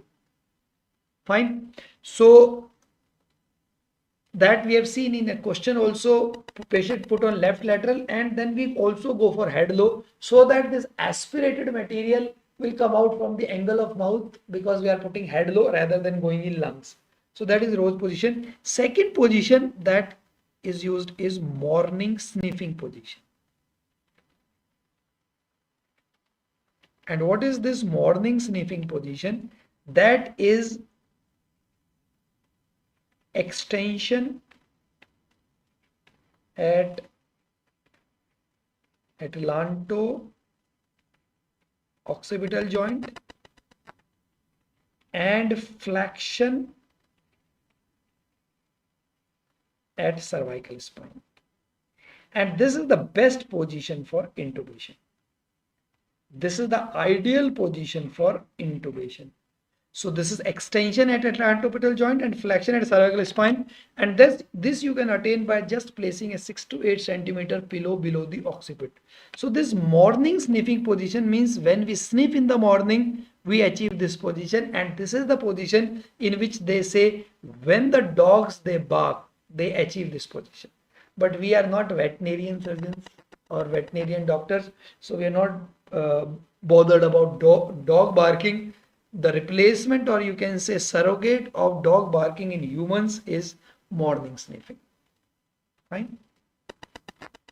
So at T, I think there is any doubt. Your drug of choice, BAC. What is that BAC? I did not understand. Okay, Shaista asks bronchospasm on capnography. Very good. So Shaista, if you get bronchospasm on capnography, good. So what first thing is, what kind of pattern you are going to get in capnography on bronchospasm? In bronchospasm, expiration is prolonged. So what you are going to see is the prolonged expiration like this. So the shape becomes shark fin. So this is called as shark fin pattern. Shark fin pattern. So if you get this kind of pattern, means bronchospasm. First thing is try to achieve bronchodilation by increasing volatile agent, particularly sevoflurane, maximum bronchodilation, and that's what we do. And mostly we see almost always patients develop bronchospasm. We increase the dose of sevoflurane, is an excellent bronchodilator. So majority of the times bronchospasm is relieved. So this is the first choice, or I'll say the most preferred choice. If not, then you can use any of the bronchodilator, inhaled bronchodilator, through endotracheal tube, or if patient is not intubated, then through nebulizer. You can use inhaled bronchodilator, anyone, whatever available, salbutamol, ipratropium, and then if not rated, then you can use steroids, IV, hydrocortisone or dexamethasone, and if not, then we give subcutaneous or inhalational adrenaline. So this is the sequence we follow, and this bronchospasm, I think at least every 15 days we get. Today morning also we get a child where we actually reached up to the stage of subcutaneous adrenaline, severe bronchospasm. Child even desaturated also significantly. So volatile agent we increased, didn't work. Inhaled bronchodilator, ipratropium and salbutamol, both we use hydrocortisone also. Then finally you have to use adrenaline in this subcutaneous adrenaline. So this is the sequence, correct? Daycare surgery, Abdullah, I already told you. Non-invasive ventilation, okay. Non-invasive ventilation, NIV, or also called a non-invasive positive pressure ventilation. Non-invasive means we are ventilating the patient without intubation. Without intubation means through the mask. So we have special devices, like you would have seen CPAP devices, a box is there and a tight fitting mask is there, and that deliver positive pressure. Or through ventilator also you can deliver NIV. Now if you ask me indication of NIV, the most common indication for NIV is type 2 respiratory failure. We can use it for type 1 respiratory failure also, but almost always for type 2 respiratory failure, either the patient is COPD or obstructive sleep apnea. These are the most common indication for which we are using non-invasive ventilation. Again, an important topic, yes. In ICU, if you ask me, second question other than lung protective strategy, what you can get is NIV. So very nice, you raise this query.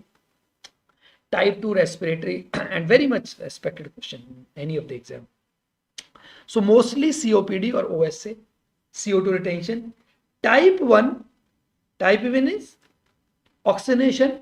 Type 1 only for short periods. There is no definition of short periods, but normally around 4 to 6 hours. But this is just arbitrary. If patient in 4 to 6 hours not responding, go for intubation, or if patient desaturates before or become tachypneic before that, then intubate. Fine. Now the most important thing which they are going to ask you is that which are the ideal candidates.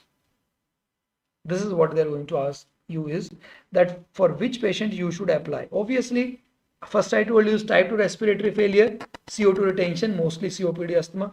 Ideal candidate is, it should be mild to moderate hypoxemia or hypercarbia. Means if the patient is severely hypoxemic or patient is in cardiac arrest. So what I can say here is severe hypoxemia or severe hypercarbia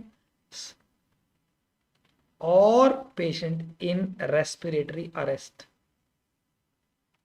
They are contraindications. So severe hypoxemia or severe hypercarbia or respiratory arrest is contraindications only for mild to moderate hypoxemia or hypercarbia. One thing. Secondly, no risk of aspiration. This is also very important, because I told you that the biggest disadvantage of mask ventilation is air will leak into esophagus, increase intragastric pressure, increasing the risk of aspiration.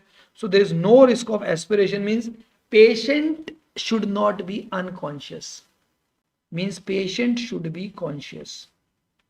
Unconscious patient will not be able to maintain airways, so they can aspirate. Or say patient is no GI bleed.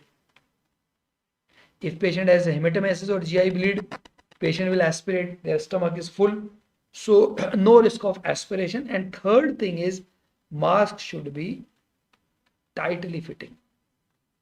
Again, very important. Sometimes patient facial abnormalities are there. Because of that, we are not able to fit the mask. So if the mask is not tightly fitting, how you will give the positive pressure? Tightly fitting mask. And fourth criteria is cooperative patient. Sometimes patients are not cooperating because it is claustrophobic. Tight fitting mask for a conscious patient can be claustrophobic. So these are the four, you can say, most important criteria. Now the modes which we are using. Okay, let me add slides extra.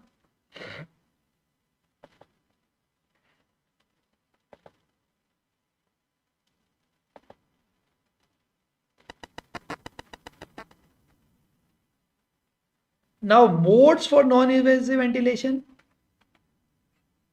It can be CPAP or BiPAP. CPAP is continuous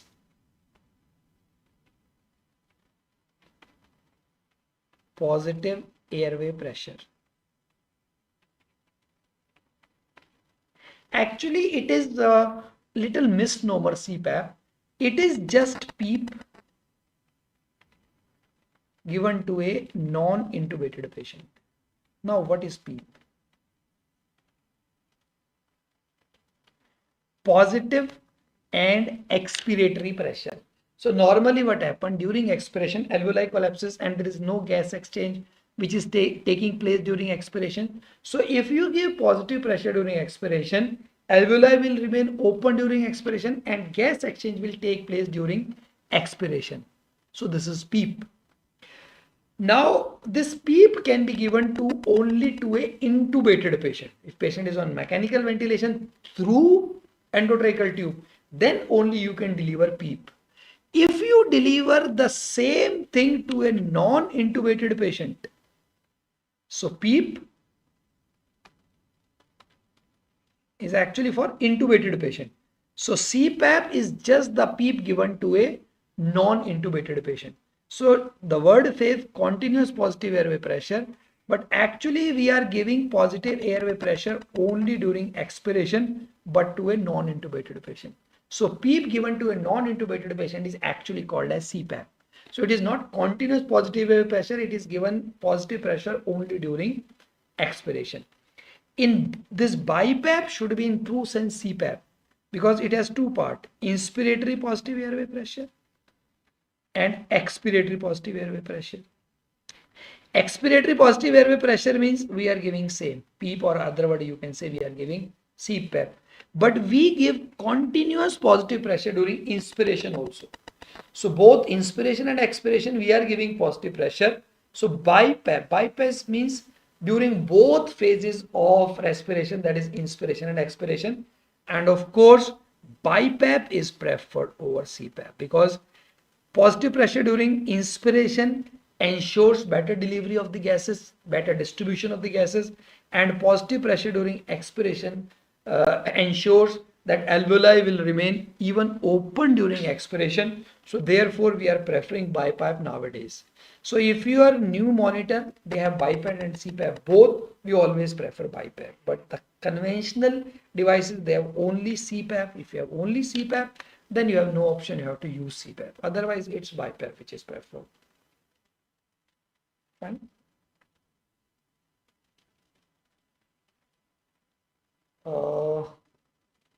So non-invasive, okay. Sachin, mechanical ventilation.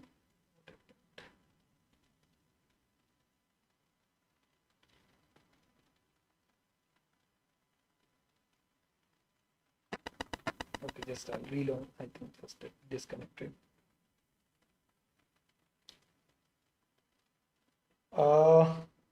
So Sachin, mechanical ventilation, I told you what they are expecting from you is lung protective strategy and non-invasive ventilation. However, if you want to still know something specific about mechanical ventilation, let me know. Otherwise, you know that mechanical ventilation as such is a nowadays super specialty, critical care. So if it's specific something you want to know, I can tell you. Just let me know, Sachin. Okay, one thing I'll add you for you, Sachin. Mechanical ventilation. I'll not go in details of the mode, but just if you want to know, I'll just go you in little thing about tell you. A little thing what I'm going to tell you is that there are two kinds of ventilators. Ventilators, volume controlled and pressure controlled. So as the name suggests, means volume is the controlled factor, means fixed factor. Pressure controlled means pressure is the fixed factor. So you fixed a volume. Say I set a volume of 500 ml. Ventilator will deliver that 500 ml whatever it happens.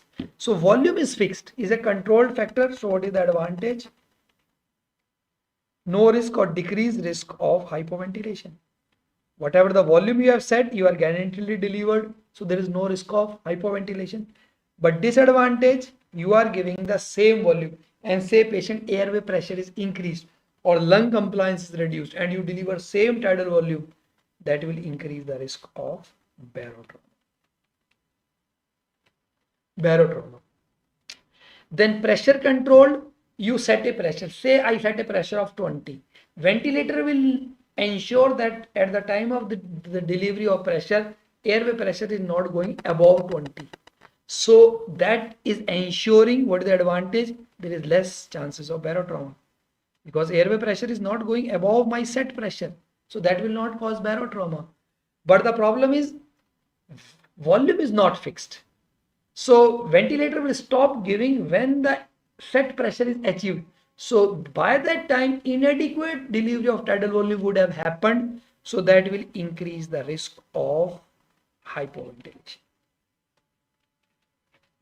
Now regarding modes, just you remember one thing.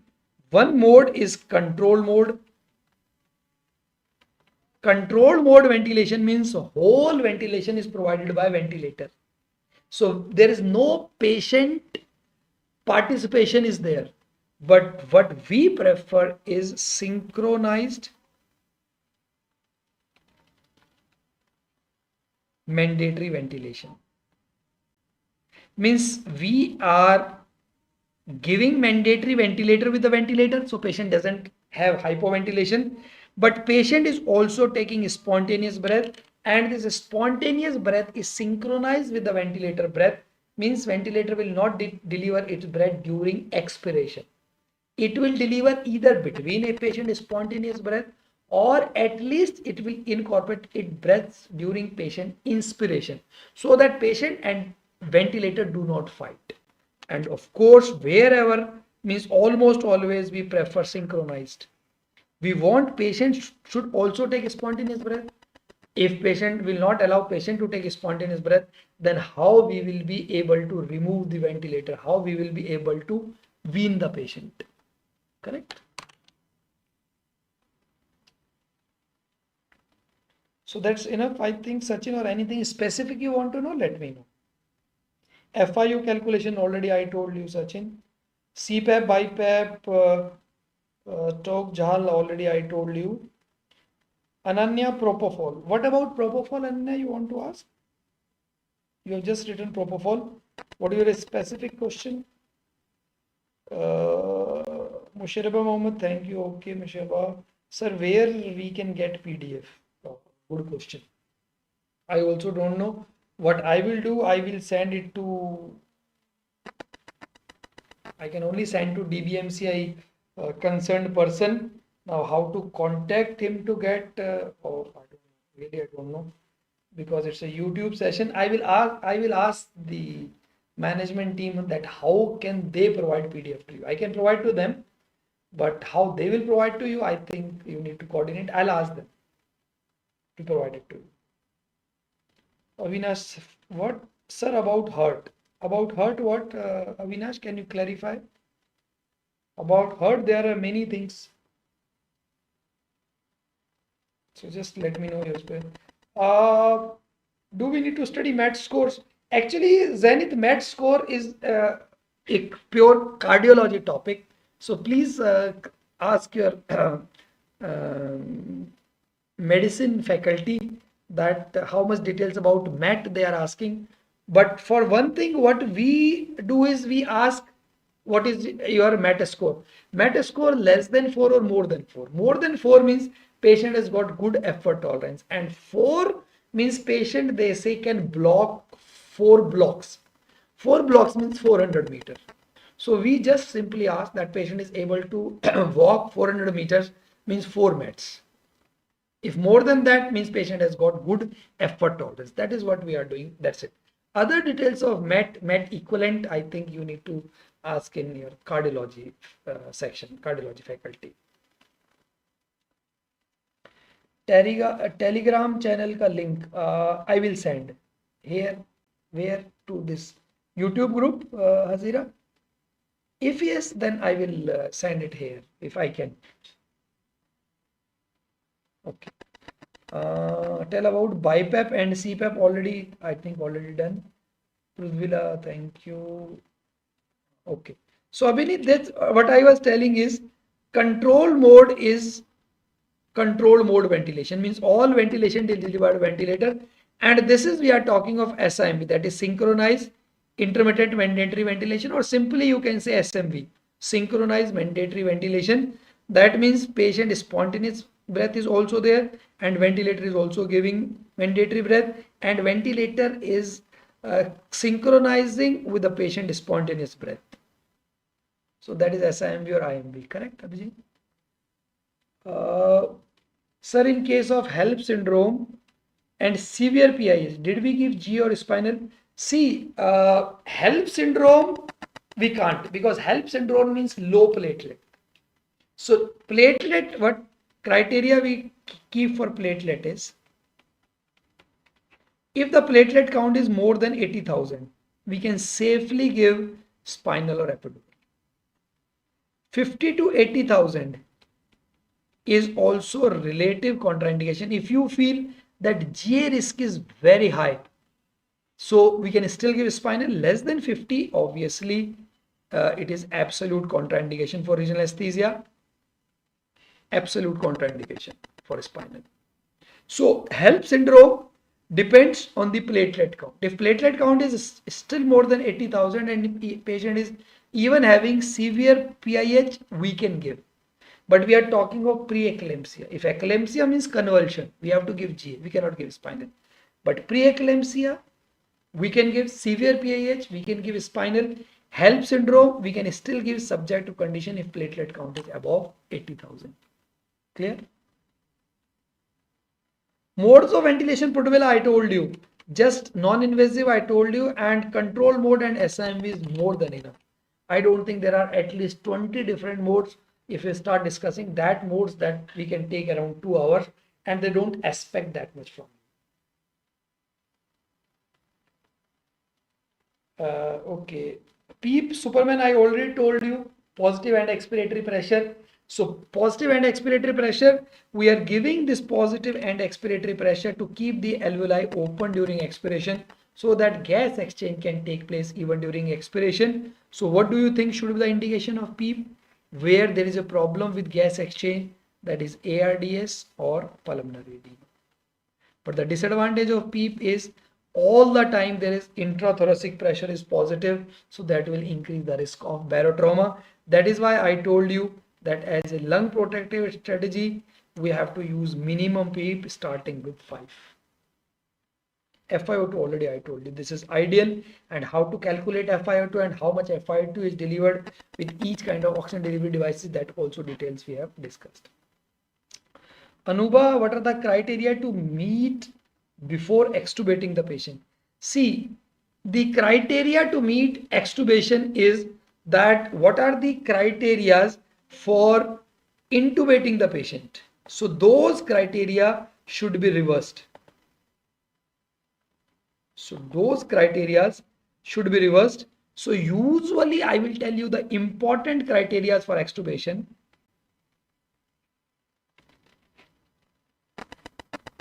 Tidal volume should be more than 5 ml per kg. Vital capacity should be more than 15 ml per kg. Blood gases, ABG, should be normal, and PO2, FiO2 ratio should be more than 300. So these I can say are the basic things, and one we commonly use is RSBI. That details I don't think you need to really go in RSBI details.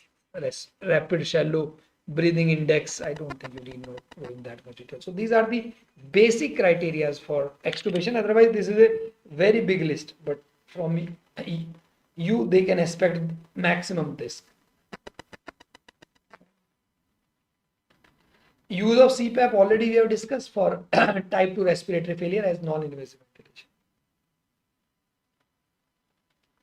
PEEP is on intubated patient, and CPAP is in non-intubated patient. So PEEP I told you is for intubated patient and CPAP is for non-intubated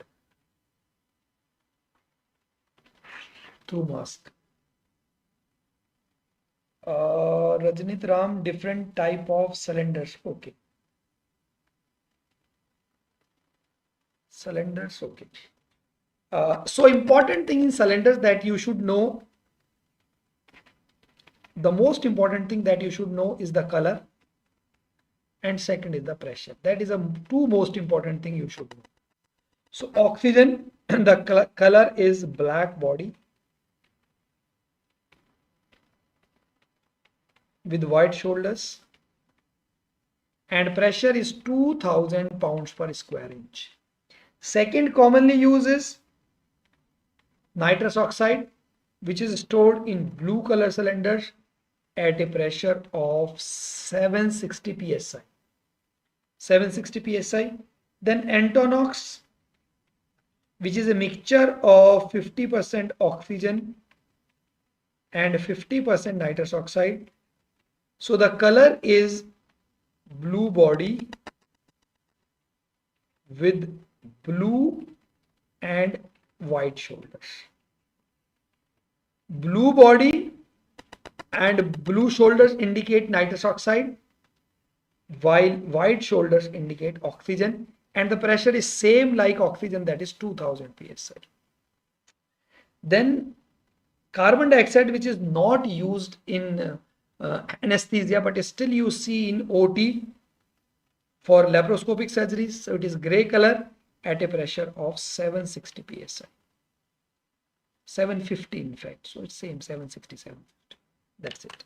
So these are the common cylinders. In fact, these three are the most important that you should know, for which you can expect the question.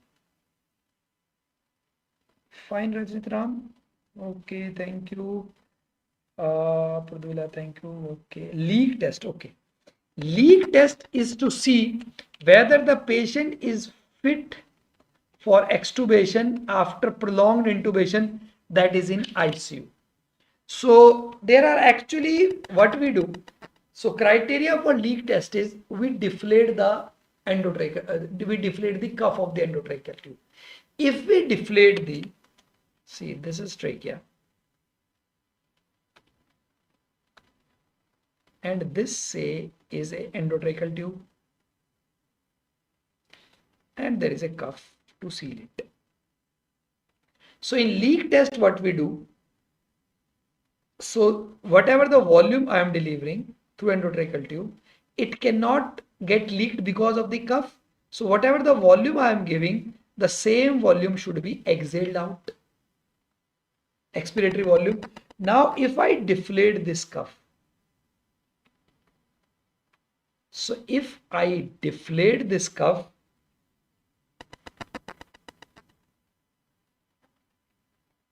cuff is deflated.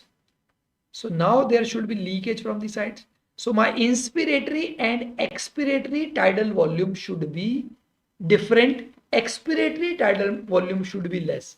So the difference in inspiratory and expiratory tidal volume should be more than 30%.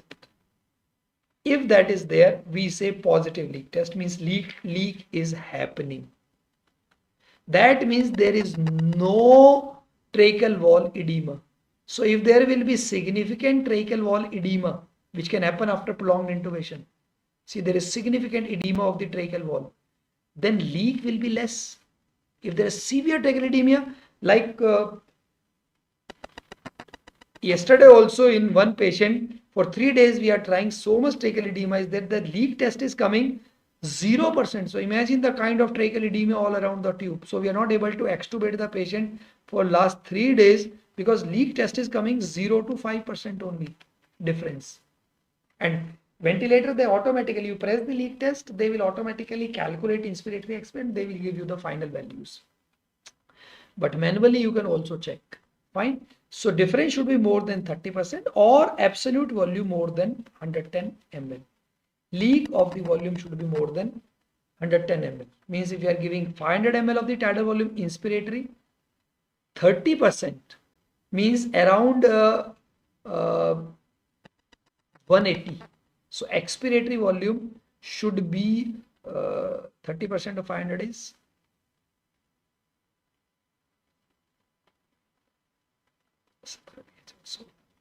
160 ml less. So it should be 160 ml less means around 340 ml. Or at least difference should be more than 110 ml.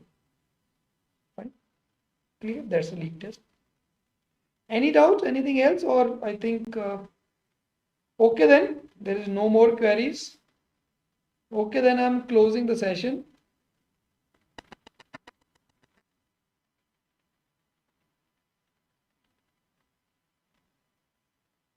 Mitu, high tracheostomy. Mitu, tracheostomy is, I mean, not my domain.